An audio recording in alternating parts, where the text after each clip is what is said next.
Yes, we're back with another episode, another rider. Today we have V in the car, and she's a horticulturalist. Hello. And tell us, what is a horticulturalist? So, the standard meaning for it is the cultivation of plants for use in medicine and food.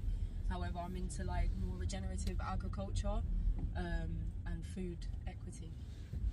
So, what does that mean you do? What's So- put it this way, what's a typical day like for you then? I love getting my hands dirty. So currently I'm doing a training course in like renewable energy, which is basically working with train stations and community gardens. We just learned how to do solar panels the other day. We're learning to build the community gardens, which obviously invites people to join, volunteer. Obviously the food, you get to share it around, which is just amazing. Day-to-day life for me would just mean fighting for rights. Saving the world. Okay, you're not one of those not what's that? Those people who block the streets. No. You're not one of those people. That does not solve or help absolutely anything, because you want people not to pollute, but you're sitting in the middle of the road so people are idling for even longer. Like, it just doesn't. Yeah. If you want to make an impact, like if you want to make your voice heard, Okay. do it the right way. Do you know what I mean? So what did your parents do? Because we're all influenced by our parents or guardians. Wow, my mum she's a science. What's that person that used to come around on the trolley back in secondary school, and they used to do the lab technicians? Okay. So yeah, my mum came from that, and she was like working with like SEN schools, like teaching. And then Okay. for me, it was more because I had issues with my health for a long time, and I was being neglected by the NHS. I basically took it into my own hands and learnt about like alternative medicine, and then I learned that food, nutrition, and like food equality and access is very important in regards to our health. So yeah, it kind of all ties into one. Don't know what that has to do with my mum. She likes like. No, but it is. Think about the connection there. Your mum's into science, and horticulturally is science, but it's in the traditional method. In its own way. Yeah. Definitely. And there's a motive, your health. You don't want to move on yet, so you need to help yourself because the state is seeming to be failing you at present or at that time. So it all comes together. I've seen in the sense of like natural like resources and stuff. Yeah. That's definitely like a scientific background. And now you're about saving the planet and understanding things. There is, yeah, and then there's my mum. She's into the whole AI era. Okay. And there's me, like when I realised my phone's had an update, like my partner, she scanned a bank card on the back of her phone to update her details. I was like, no, just get me back in the land, back in the soil. Like everyone's just so disconnected, and it's really sad to see because I'm only 24, and you see big people who don't have a care in the world about where their food comes from, like just understanding what they're putting in their bodies at the end of the day. Do you see that there's a balance though? Would you say there's a balance that we can't all be into nature the same way we can't all be into tech? So if we have a balance of people into different things, the world progresses in its different ways. It's just it's like that yin and yang. Yeah, you can't have one without the other. And you have a mixture because you have the dot of the alternative in each. And the way in the world is moving forward, I completely understand. I can't be opposed to it. I have to kind of work with it, then against it, because it's the inevitable. Do you know what I mean? But I want to be the one to make sure that we're not moving too quick for our own good, and then you become so disconnected from, like I said, the land, and you realise that we're so connected. Like even if you believe in God, if you believe in spirituality, if you believe in Gaia, like it doesn't really matter. It's a frequency that you kind of tune into. Is it about the quickness or is it about understanding what we're getting into? In what regard? Well, when tech comes out, is the issue that we don't understand the overall repercussions, or is it coming out just too quick? Yeah.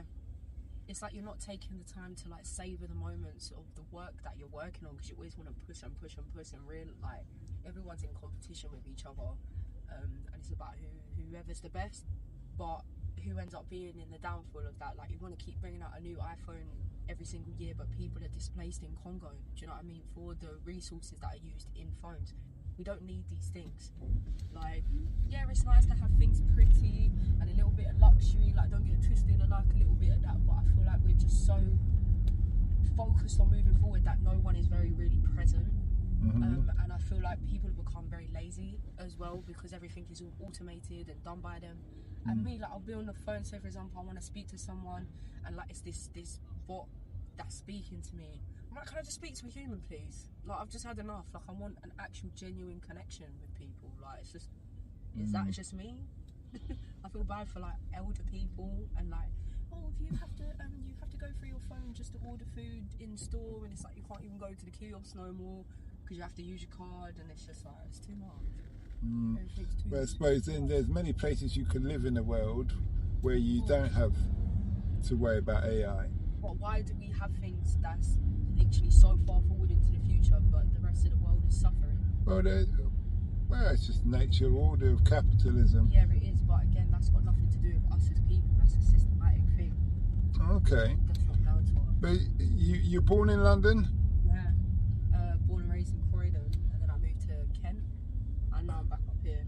Because there's many a village you could go live in England where you won't get an answer machine. You will have to call and talk to. That's true, yeah. And your farm and the meat you buy is going to be fresh if you're, sourced, and all of that. So it's just a case of, you may have been born in the city or London. Obviously, Croydon's not in the city, but my heart's in the country. Yeah. Well, it just depends on what you're comfortable with. I need the balance though, because I like the fact that I can see people, because when I'm too far out, like I was based in Tunbridge for a while, and it's like you're too secluded, you got to walk like 20 minutes just to find your nearest local shop. Like, I don't like things like that because I've been born and bred in London. Like, everything, look, bright lights, everything, buses, go to the same place and there's like 7 of them, do you know what I mean?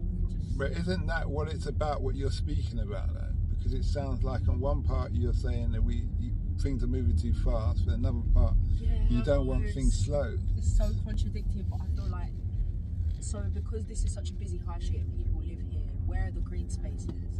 Like, where's the access to green spaces? Depends on a part of London. If you live where I live, you've got Clapham Common, Wimbledon Common, Putney Heath, okay, parks. Different, but you realise the words that you're saying, you're in a more like privileged area compared to people like in Brixton, in Streatham, in like Mitcham, for example. Oh, could get on a bicycle and cycle too. They could, but do you think people are going to do that? And it's down to them. Young people, elder people, people with responsibilities and things like that. Like, people won't do that until they realise what nature actually does for us, which is actually very beneficial for mental health as well. Okay.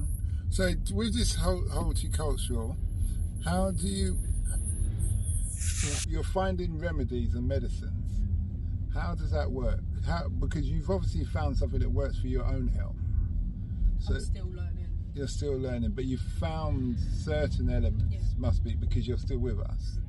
I don't know how critical whatever your situation is. That how was that journey?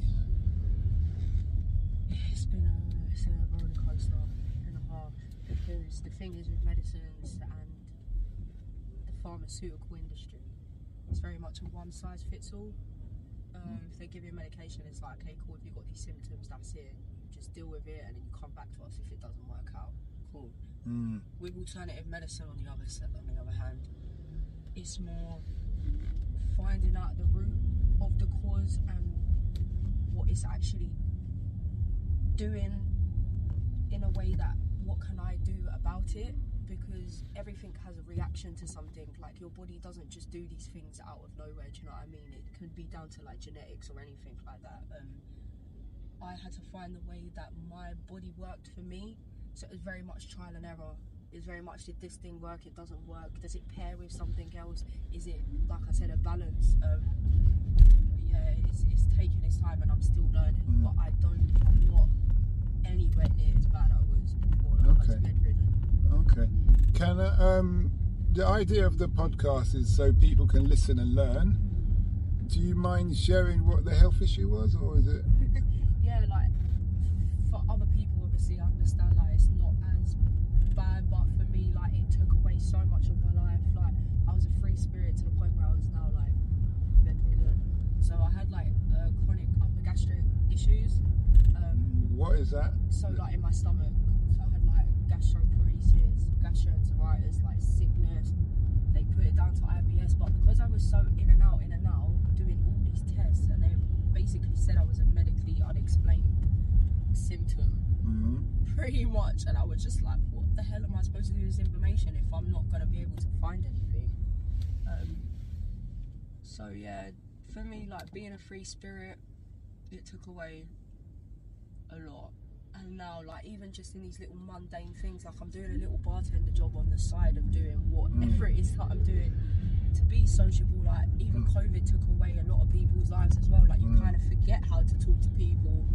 How did you, when you start doing your own medicine, how did you start? What did you start with? What have you found that helped? So funny enough, spirituality ties into it. Because at first I was like, I don't know if anybody's heard of Wicca before, but it's like a neo-pagan religion that is like you're bound by the earth and like the like nature.